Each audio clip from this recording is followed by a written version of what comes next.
जय हिंद दोस्तों, कैसे हैं आप लोग। तो आज हम बात करने वाले हैं master of horror season 2 episode 7 के बारे में, जिसका नाम है the screw fly solutions. Film के स्टार्टिंग में हमें एक डॉक्यूमेंट्री दिखाई जाती है जहां बताया जाता है कि स्क्रू फ्लाइज बहुत ही इनोसेंट होती हैं, लेकिन जो मेल स्क्रू फ्लाइज होते हैं वो बहुत ही ज्यादा डेडली होते हैं। वो अपने लार्वा को जानवरों के कट्स एंड ओपनिंग में डाल देते हैं, जिससे कि वो जानवर मर जाते हैं। 1950s में स्क्रू फ्लाइज ने करीब 20 लाख से ज्यादा जानवरों को मार डाला था। उसके बाद हमें जुलाई का महीना दिखाया जाता है जहां टेक्सास में एक आदमी साफ सफाई कर रहा था। उसकी पड़ोसी उसके पास आके उससे कहती है कि आज उसकी बीवी दिखाई नहीं दे रही, तो वो उससे कहता है कि वो सो रही है। वो लेडी उससे कहती है कि अगर वो चाहे तो वो उसके घर कॉफी पीने आ सकता है, तो वो बंदा स्माइल करके उससे कहता है कि उसकी कोई जरूरत नहीं है। तभी वो लेडी देखती है कि वो बंदा खून साफ कर रहा है और तुरंत पुलिस को कॉल करती है और उन्हें वहाँ पे बुलाती है। जब पुलिस वहाँ पे आती है तो उन्हें उसके बीवी और बच्चों की लाश वहाँ पे मिलती है। उस आदमी को गिरफ्तार कर लेते हैं और उससे पूछते हैं कि आखिर उसने ऐसा क्यों किया, तो वो उन्हें बताता है कि गॉड ने उसे कहा था ये सब करने के लिए। फिर हमें एन नाम की एक डॉक्टर दिखाई जाती है जो कि दूसरे शहर में मौजूद थी। उसकी क्लाइंट उसके पास आके उससे कहती है कि उसका पति अचानक वायलेंट हो गया और उसने उसके बच्चों को और उसे बहुत ज्यादा चोट पहुंचाया। एनी सुन के उससे कहती है कि वो चिंता ना करे, बहुत जल्द सब ठीक हो जाएगा, तब तक वो यहाँ पे उनके साथ रह सकती है। दोस्तों, उस एरिया के मर्दों को कुछ हो गया था और एक ही दिन में उन मर्दों के द्वारा 150 वुमेन्स मारी गई थी। एन के पति का नाम एलन होता है जो कि बाहर एक इंसेक्ट प्रोग्राम में गया हुआ था और उसके साथ अंकल बैरी भी काम किया करते थे। आज रात वो घर आने वाले थे तो एन और उसकी बेटी एमी उनके लिए केक तैयार करती हैं। वहाँ पे उनकी एक दोस्त बेला भी होती है जो कि एक एपिडेमियोलॉजिस्ट थी। वो सभी वहाँ पे मरी हुई 150 वुमेन के बारे में बात करते हैं और तभी एन का पति अंकल बैरी के साथ वहाँ पे आ जाता है। वो सभी डिनर पे बैठ के बातें करते हैं कि आखिर वहाँ पे चल क्या रहा है। तो अंकल बैरी उससे कहते हैं कि उसे लगता है कि उन सबके दिन नजदीक आ गए हैं। उसने एक फ्लाई पे रिसर्च किया था जिसमें मेल काफी अग्रेसिव हो जाते हैं और उसके बाद वो अपने लार्वा हैच करते हैं जिससे कई सारे जीवों को चोट पहुंचती है। उसे लगता है कि वो सभी एक पुतले हैं और उन्हें कोई और संभाल रहा है। तभी बेला को उसके ऑफिस से कॉल आता है जो कि उसे अर्जेंट वहां पे आने के लिए कहते हैं, तो बेला वहां से चली जाती है। बेला अंकल बैरी को बताती है कि फ्लोरिडा में बहुत ही बिजार चीज हुई है जहाँ पे कई सारे मर्दों ने औरतों को मार दिया है और वहीं पे जा रही है इन्वेस्टिगेशन करने के लिए। तभी एमी को आकाश में एक टूटता हुआ तारा नजर आता है, तो उसकी माँ उससे कहती है कि वो जल्दी से एक विश मांग ले। वो एक विश मांगती है लेकिन वो तारा अपनी राह बदल लेता है, जिसे देख के वो सभी हैरान हो जाते हैं और सोचते हैं कि आखिर वो क्या चीज है। उसके बाद वो सभी अंदर जाते हैं सोने के लिए और एमी अपने रूम में अपने माता पिता की आवाज सुनती है जो कि मौन कर रहे थे। वो अपनी दोस्त को कॉल करके बताती है कि उसके माता पिता इंटीमेट हो रहे हैं और वो उसे उनकी आवाज भी सुनाती है। इधर वो अंकल अपने लैपटॉप से रिसर्च कर रहा होता है और उसे बहुत ही अलग बात पता चलती है कि दुनिया में ये वायरस तेजी से फैल रहा है, जहाँ मर्द एग्रेसिव हो जा रहे हैं और वो औरतों को मार दे रहे हैं। वो उन सभी जगहों के पैटर्न मार्क करता है और उसे पता चलता है कि ये पैटर्न बिल्कुल सीधा जा रहा है। इधर बेला फ्लोरिडा पहुंचती है जहां एक सोल्जर ने एक प्रोस्टिट्यूट को मार डाला था। वहां पहुंच के उसका इंटरव्यू लेना चाहती है लेकिन मिलिट्री उसे बीच में रोक लेती है। चीफ उससे कहता है कि वो आगे नहीं जा सकती क्योंकि आगे बहुत ही खतरा है और सभी मर्द पागल हो गए हैं जो कि औरतों को मारने के लिए तरस रहे हैं। बेला उससे कहती है कि वो उसे अंदर जाने दे क्योंकि वो ऊपर से ऑर्डर लेके आई है इसकी इन्वेस्टिगेशन करने के लिए। वो जानना चाहती है कि आखिर उनके मन में क्या चल रहा है जो वो ये मर्डर्स कर रहे हैं।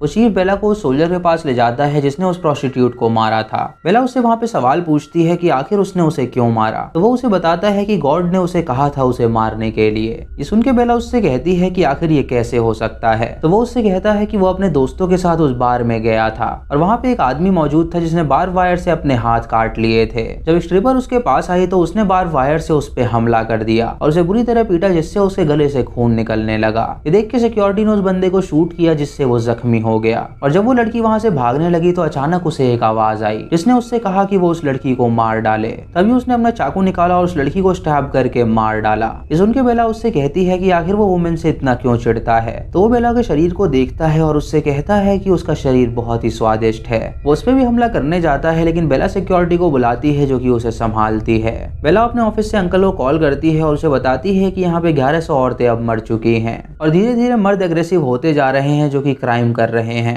अंकल उसे बताता है कि ये वायरस बहुत तेजी से फैल रहा है और उसका एक स्ट्रेट पैटर्न है और ये ग्लोबल इशू है। बेला उसे बताती है कि वो चीज तभी ट्रिगर होती है जब किसी के अंदर सेक्सुअल अराउजल होता है और उसके बाद वो बंदा एग्रेसिव हो जाता है और औरतों को मार डालता है। इधर पुलिस कमिश्नर एक सोल्जर के पास आता है जो कि बैक टू ईडन नाम की एक कॉमिक पढ़ रहा था। वो उससे कहता है कि वो ये कॉमिक क्यों पढ़ रहा है, तो वो उससे कहता है कि न जाने क्यों ये कॉमिक उसे बहुत ज्यादा पसंद आ रही है। उसके बाद वो कमिश्नर बेला के पास जाता है जो उसे बताती है कि इंडिया में भी ये फैल चुका है, जहाँ पे यमुना नदी में ढेर सारी वुमेन्स की लाशें मिली हैं और ये इशू ग्लोबल है, तो उन्हें जल्दी से जल्दी कोई ना कोई स्टेप लेना होगा। ये देख के वो कमिश्नर कहता है कि ये तो बहुत अच्छी बात है और बेला समझ जाती है कि वो भी उस वायरस का शिकार हो चुका है। वो बेला को बुरी तरह पीटता है और उसे जान से मार डालता है और उसके बाद वो बाहर आता है और सोल्जर से कहता है कि अब उसकी बारी है।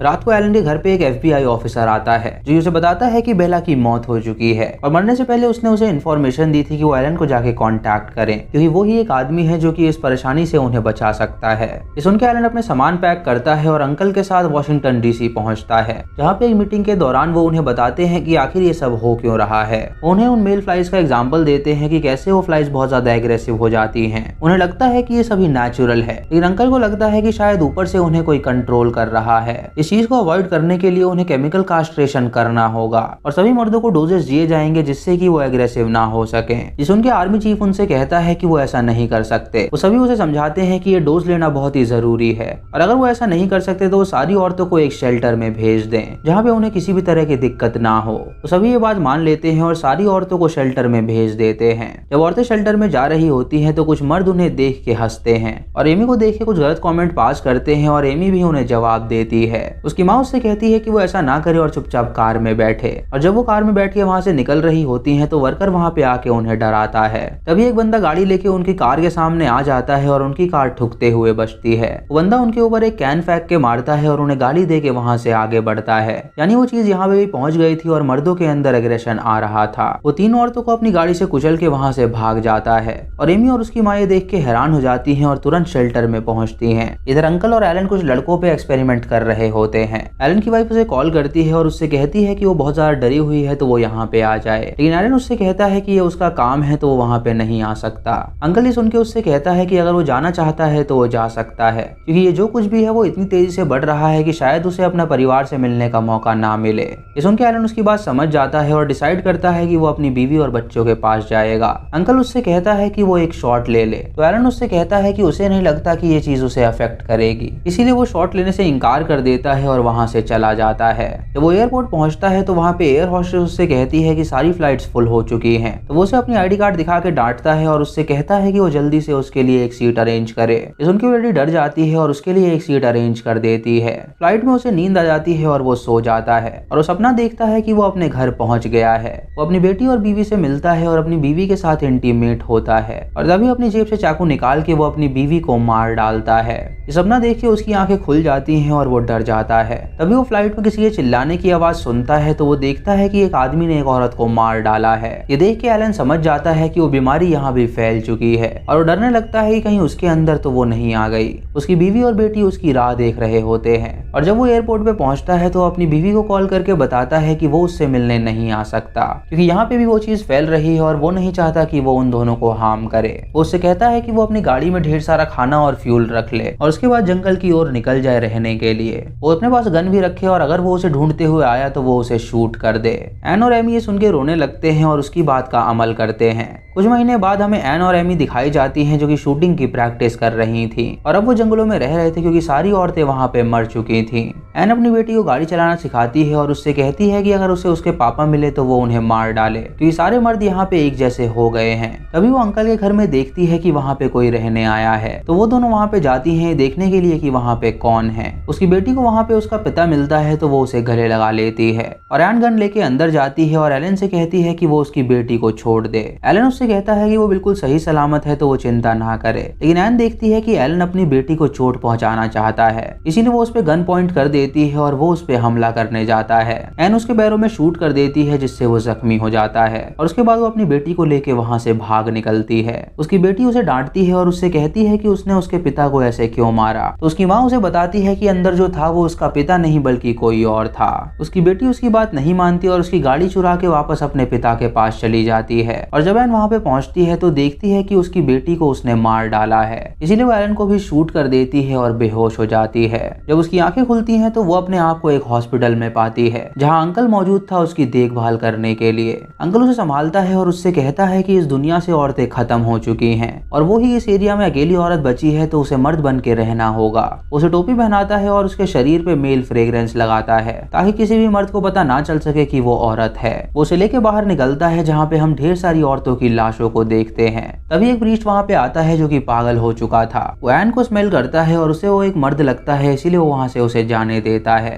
फिर हमें कुछ महीनों बाद की कहानी दिखाई जाती है जहाँ सभी मर्द मौजूद थे। एन एक मर्द का गेटअप लेके एक शॉप में जाती है और कुछ दवाइयाँ खरीदती है जहाँ कोई भी उसे पहचान नहीं पाता और वो उन दवाइयों को लेके अंकल के पास जाती है। अंकल की तबीयत बहुत ही खराब होती है और वो बहुत जल्द मरने वाले थे, इसीलिए अंकल उससे कहते हैं कि वो मर्दों से बच के रहे। वो एन से ये भी कहते हैं कि उसे नहीं लगता कि ये कोई वायरस है। ये अर्थ एक गार्डन है और वो इसमें पलते हुए कुछ जानवर हैं और कोई उन्हें एग्जामिन कर रहा है जो कि उनसे बदला ले रहा है क्योंकि उन्होंने अर्थ को बहुत ही नुकसान पहुंचाया है। अगली सुबह अंकल की मौत हो जाती है और एन उन्हें दफना देती है। उसके बाद एन उसी शॉप में जाती है कुछ चीज लेने के लिए और वहाँ पे एक बंदा पहचान जाता है कि वो औरत है। जब एन वहाँ से निकलती है तो वो आदमी उसका पीछा करने लगते हैं। तो तुरंत गाड़ी रोक के जंगल में भागती है और वो उसका पीछा करते हैं। तभी उनकी तरफ एक लाइट आती है मानो कि वो कोई अंतरिक्ष यान हो। वो सभी वहाँ पे दो एलियंस को देखते हैं जो कि अपनी स्पेसशिप से वहाँ पर आए थे। ये देख के एन समझ जाती है कि यही वो एग्जामिनेटर हैं जो कि उन पे नजर रखे हुए हैं और अब वो उनका सर्वनाश करना चाहते हैं क्योंकि अर्थ उनका गार्डन है और उन्होंने उनके गार्डन को बहुत ही तकलीफ पहुंचाई है। वो एलियंस उन मर्दों को मार डालते हैं और एन उनसे छुप जाती है और वो वहाँ पे सरवाइव करने लगती है और तभी वो एक टूटता हुआ तारा देखती है जिससे उसे पता चलता है कि वहाँ पे और भी एलियंस आ रहे हैं। और इसी के साथ ही एपिसोड यहीं पे खत्म हो जाता है। तो दोस्तों ये थी इस एपिसोड की कहानी। आपको ये कहानी कैसी लगी आप हमें कॉमेंट सेक्शन में जरूर बताएं। चैनल पे नए हैं तो सब्सक्राइब करें और बेल आइकॉन दबाएं नोटिफिकेशंस के लिए। दोस्तों वीडियो को लाइक और शेयर करना बिल्कुल मत भूलिएगा। तो मैं मिलता हूँ आपको अगली वीडियो में, तब तक के लिए जय हिंद।